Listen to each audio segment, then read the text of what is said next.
Hello everyone. So my name is Mystical Essence and I am a tarot oracle card reader as well as a seer. I just wanted to come on and talk about the spring equinox and the fall equinox a little bit with you all. So we're going to jump into this. I have a presentation drawn up. We're going to talk about what the spring equinox and fall equinox are, what happens in the skies during the fall and spring equinox, some of the things that it's connected with, what it represents, and how you can kind of work with these energies. Cool, cool. Okay, so first off, let's jump into this.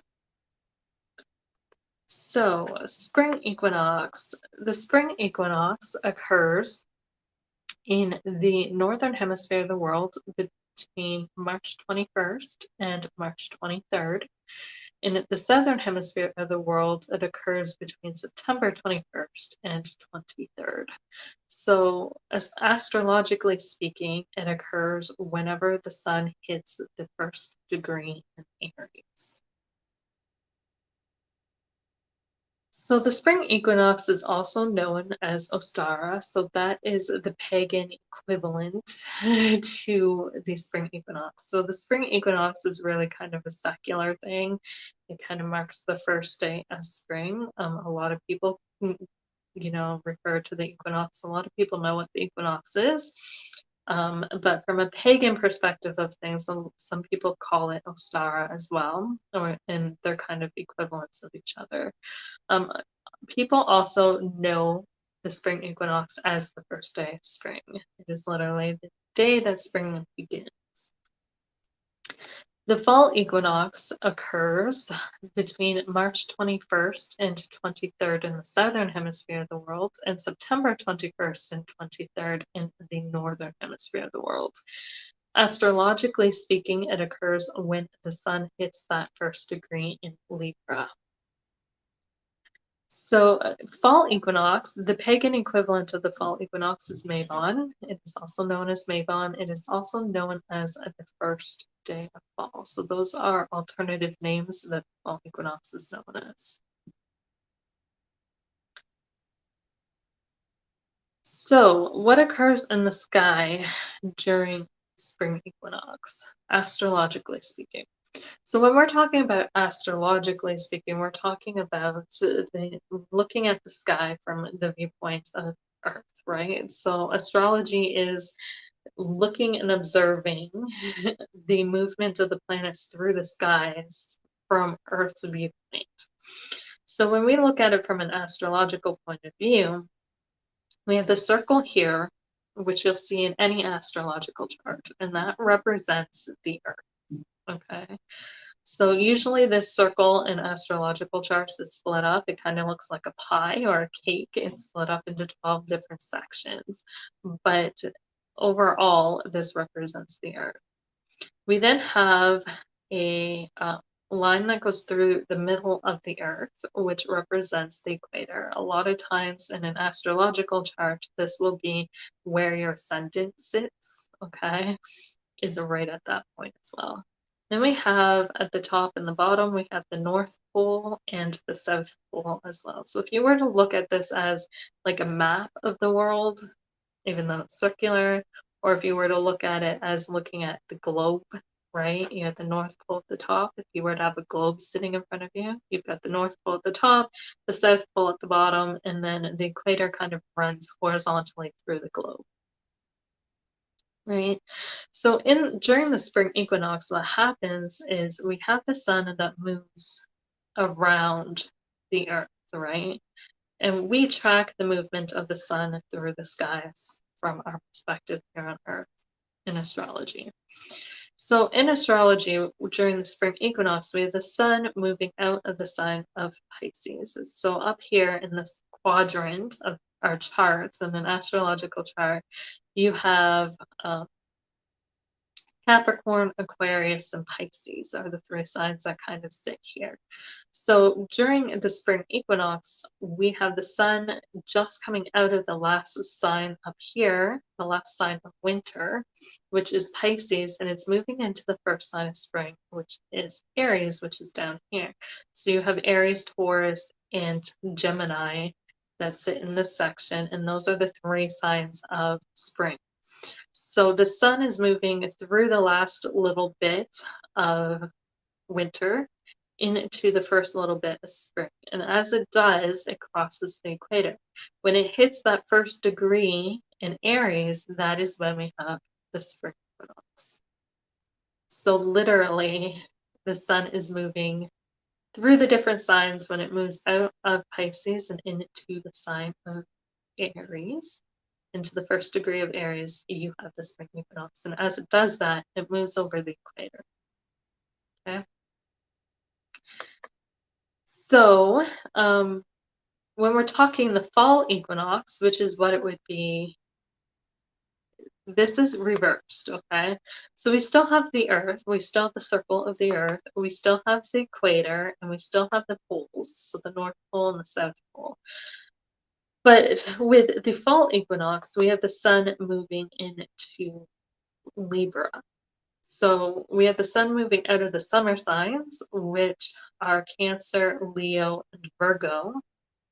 It's moving through Virgo, out of Virgo, and it moves into Libra, which are the fall signs. So Libra, Scorpio, and Sagittarius are the three signs that will fall.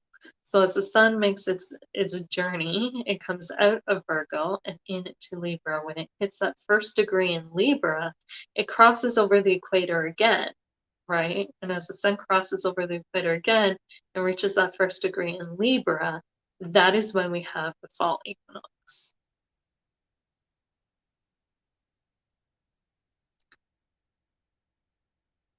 So the fall equinox occurs the same time the spring equinox does, only in different hemispheres of the world. So if we have the spring equinox in the northern hemisphere, it's the fall equinox in the southern hemisphere. If we have the fall equinox in the northern hemisphere, it's the spring equinox in the southern hemisphere.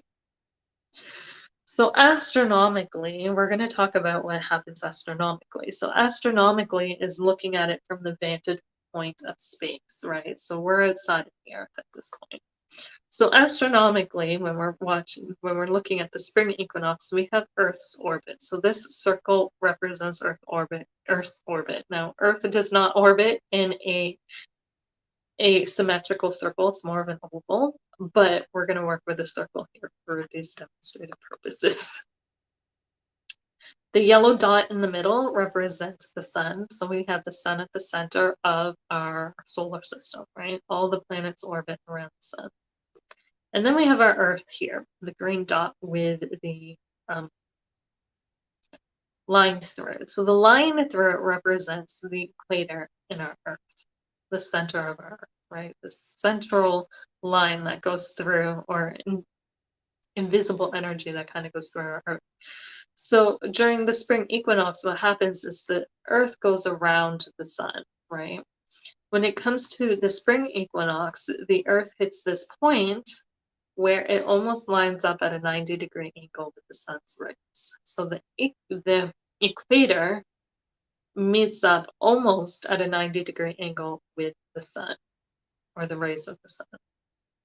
So that gives the Earth, as it rotates on its axis, it gets equal sunlight to both sides of the Earth. Now, the Earth, you're going to see that this isn't a 90-degree angle, and that is because the Earth now does not sit at a perfectly 90-degree angle anymore. It has tilted on its axis a little bit, so it doesn't sit at a 90-degree angle anymore, but it's still pretty close to it. So we still get pretty equal day and night during the equinox. So during the fall equinox, we have the same thing happen, only in reverse. So we still have the Earth's orbit here. We still have the sun in the center of the galaxy, or the center of our galaxy, or our solar system, obviously. But now we have Earth has come around, and it's now on the other side of the sun. But it is still forming that 90-degree angle, or pretty close to a 90-degree angle with the sun's rays again. So again, as the Earth spins on its axis, right, both sides of the Earth are getting equal day and night, equal sunlight, which equals day and night. So again, because the Earth is not, it's tilted a little bit, this axis doesn't form a perfect 90-degree angle, but it's still pretty close to it. Therefore, day and night are still equal. So what does a spring equinox represent? The spring equinox represents three different things. It represents balance, it represents rebirth and new beginnings, and it represents fertility. So to really gain an understanding of that and what these mean, all we need to do is look at the world around us, right? Nature is the greatest indicator of what is going on with all of these holidays that we celebrate, because we are a nature-based path. So when we look at nature, we have the balance with the equal day and night, right? We have rebirths and new beginnings popping up. You see, especially in the spring equinox, we have the trees are rebudding. Particularly, you see this in trees when the trees are starting to form buds. They haven't opened yet and they aren't forming leaves yet, but you can see the buds starting to form on the tree branches, right? Rebirth, new beginnings. We also have fertility happening. Animals are coming out. Also, they're awakening from hibernation. You know, you're seeing a lot of animals come out that have been sleeping through the winter. You also have a lot of fertility going on as well, in the sense that you're fertilizing the ground. Right now is spring equinox is the beginning of the growing season, the planting season, right? So we are at that point, agriculturally speaking, where we're fertilizing the ground, we're turning the soil, we're composting, we're doing everything we need to do to put minerals back into the soil and get the soil ready to eventually grow our food. So we have the fertility aspect as well there. Does that make sense? So then we have the fall equinox and what that represents. It represents balance as well, obviously, with the day and night thing. It also represents endings and destruction, and it represents the harvest. So when we have balance, we have the equal night and day. Again, we're going to look to nature for indications of this. Endings and destructions. Things are deteriorating a lot in fall, right? You see the leaves falling off the trees, they're grounding up into the soil, they're mulching down into the soil. So things are ending, like that cycle's ending. Leaves are falling off trees, they're dissolving, they're destroying into, they're breaking down and dissolving into the soil. We also have harvesting going on as well during this time. So we have a lot of plants being harvested. We have a lot of herbs being harvested. We have meats being harvested. This is a time where we're really kind of where, not so much now, but back in ancient times, where people were gathering their food. And this was a big deal for them, because if they didn't get enough meat, if they didn't get enough herbs, if they didn't have everything canned and preserved and ready to go for the winter, they didn't eat. They starved, right? And that was a big deal. Now it's not so much of a big deal, but it still is in a lot of ways, in the sense of, you know, we still need to prepare ourselves for winter. So even if it's not on a physical level anymore, where we're dealing with like food and stuff, it's still on in like mental levels, emotional levels, especially with what we're dealing with COVID, right? Where we're in rolling lockdowns in a lot of different places. Like we'll go from open to lockdown to open to lockdown. You know, you don't know what's coming in the winter. It's also harder to get out to socialize with people sometimes in the winter, right? So preparing ourselves that way, you know, making sure that we have ways of contacting people and ways of keeping in contact with people, ways of finding support if we need it, ways of socializing if we need it, right? All of these things kind of fall into the fall equinox of preparing for winter. Preparing for winter means a lot of things. When winter comes, a lot of times we're locked inside. Depression runs really high. No, anxiety runs really high. There's not as much sunlight. There's not as much vitamin D to soak in, right? There's a lot of things that happen during the winter. Are we preparing ourselves for that? Are we taking vitamins and supplements so we don't get sick? Are we, making sure that we have the right amount of people around us and ways to socialize in case we get lonely, depressed? Do we have support systems in place for that? All of this stuff kind of falls into fall equinox, right? So before we jump into other things that the equinoxes are connected to, I also want to mention that for spring equinox, this is about growing things and drawing things into your life. So when I say balance too, with the spring equinox, it's what balance do you need to draw in? What things do you need to draw into your life? What things do you need to plant in order to create balance within your life? When it comes to fall equinox, this is about releasing things. So you're not seeing the earth take things in the form of seeds. You're not seeing roots grow or form. You're seeing trees releasing their leaves. Plants are dropping their seeds. Things like that are happening during fall, right? The nature's releasing things that it no longer needs or has the energy to preserve, right? So we need to be doing the same things with the fall equinox as well, with our own energy and letting go of things energetically that we don't have the energy to keep going, or we don't have the energy to preserve over the winter. So when it comes to the fall equinox, it's about kind of letting things go that we no longer need, right? And just dissolving the things in our life that we just don't have the energy to kind of keep going, right? So to create balance again, so what do we need to release in our lives to create balance during the fall equinox?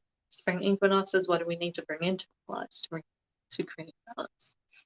So what does the spring equinox what else does the spring equinox connect to? So it connects to the element of fire. We're going to scratch out air. So it connects to the element of fire. It is that creative, sexual, passionate kind of energy. Reproductive energy. It's duality is masculine, so it is masculine, projective, and active, meaning this is a season where we are getting out, we're doing things, we're being active in obviously planting things and making things grow and cultivating the earth and all these things. These are things that we're getting out, we're doing stuff, and we're being active in it, right? With the astrological sign connected to the spring equinox is Aries, because again, the sun is moving into the first sign of Aries, the first degree of Aries during the equinox. The direction is east because the sun rises in the east. Our day starts, our solar cycle or solar day starts when the sun rises. So, and the direction that the sun rises in is in the east. Now, if you're in another part of the world and it doesn't rise in the east, which I'm pretty sure it rises in the east all over the world, but I'm not totally sure about that. But, generally this is the direction the sun rises in. Times that the spring equinox connects to are the season of spring, and the time of day is dawn. Okay, because again, it's sunrise, and it's spring for Aries. Themes are rebirth, new beginnings, fertility, and balance. So what else does the fall equinox connect to? Well, the fall equinox connects to the element of air. It again is a masculine duality or masculine energy to it. It's very projective. It's about putting your energy out there and being active, right? Taking action on things. The astrological sign that connects to the fall equinox is Libra. The direction, again, Libra, because the sun is moving, is at the first degree of Libra when it actually is the equinox. The direction is west because the sun sets in the west, so our solar day ends in the west as the sun sets. The times are fall and dusk. So again, fall because we are in that season. The equinox is the first day of fall, and dusk is the end of the solar day, right? When the sun sets, our solar day ends. Themes are balance, endings, destruction, and harvest. So more about the spring equinox. So the spring equinox stems from Latin words meaning equal nights. I'm not going to attempt to pronounce the Latin words because I will butcher them, but it does mean equal nights. So this is a time, the spring equinox is a time when the daylight hours and nighttime hours are equal. Now again, I did mention earlier in this presentation that the Earth is on a little bit of a tilt at the moment. So they're not exactly 100% equal, it's not 50-50, but it is pretty close to 50-50. So some people also connect the spring equinox to the beginning of the new year. It is the beginning of the planting season. It's the beginning of when plants begin to grow, when we're kind of generating things and we're getting things going. So a lot of people, as far as the planting season, they consider this the beginning of the new year. It is also one of the lesser sabbats. So we have So the lesser sabbats, to my understanding at least, and this is my understanding of it, is they weren't considered very. So we have the greater sabbats, which are, oh my god, okay. There's Samhain, Imbolc,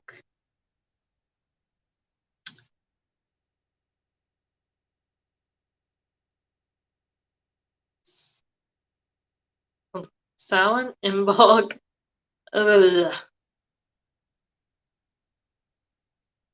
Beltane,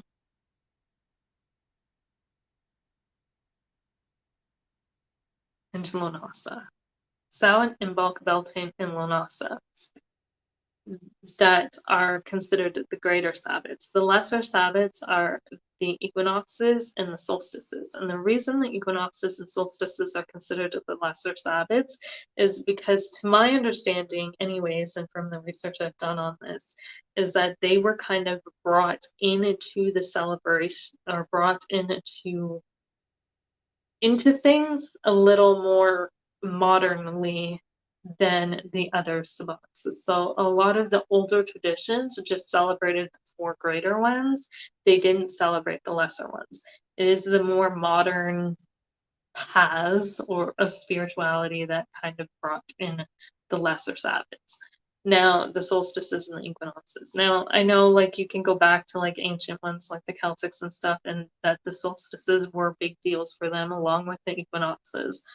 Again, this is just my understanding of things. I don't necessarily always agree with the information I'm passing on either, but I want to pass on the information to you guys. Whether I agree with it or not is not, doesn't really matter. It's what resonates with you guys. So if this doesn't resonate with you, then just leave it. So the fall equinox stems from the same Latin words meaning equal night. And again, this is the point in time in the year where the hours, the daytime hours and the nighttime hours are pretty much equal. It is the time where you don't see the earth coming back to life. Scratch that. I don't know why that's in there, but you're seeing the earth kind of disseminate things. You're seeing a lot of things being released. You're seeing a lot of things being let go of. The earth is starting to deteriorate. It's starting to let go of things that are no longer needed in order to conserve energy to make it through the winter. Some people also connect the fall equinox to the pagan equivalent of Thanksgiving. Now, I don't know if I necessarily follow that, but again, take or leave this information as it resonates with you. A lot of people do connect it to the equivalent of Thanksgiving because of the harvest aspect of it, because you are bringing in food and you're celebrating the bounty of the harvest, which is kind of traditionally what Thanksgiving was about or is about sometimes. And again, it is one of the lesser Sabbats as well. So that is all I got. It's what we got. I hope you guys found this informational. If you want a simple way to celebrate the solstice or the not the solstices, the equinoxes that don't require a whole lot. Light a candle. You can use a gray. Gray would be ideal to use for this these sabbats because the main element of both of them is balance. And when you have white and black, light and dark coming together, they make gray. So gray is the color of balance. So if you light a gray candle and meditate with it and focus on if you're, if it's spring equinox, focus on what you need to be pulling into your life to create balance. If it's fall equinox, focus on what you need to be kind of releasing from your life in order to create balance while you're meditating with this gray candle. You don't have to light a candle, you can just meditate on those themes as well. And see what you get. It's a very simple thing to do. If you don't want to meditate and you do tarot or you do some sort of divination, you can also do like scrying, tarot card pulls, rune pulls, Ying pulls, whatever that you may do. You can also try doing that as well. So I hope you guys enjoyed this video and I hope that it was helpful to you all, and have a blessed and awesome equinox, and I will see you guys all later. Bye guys.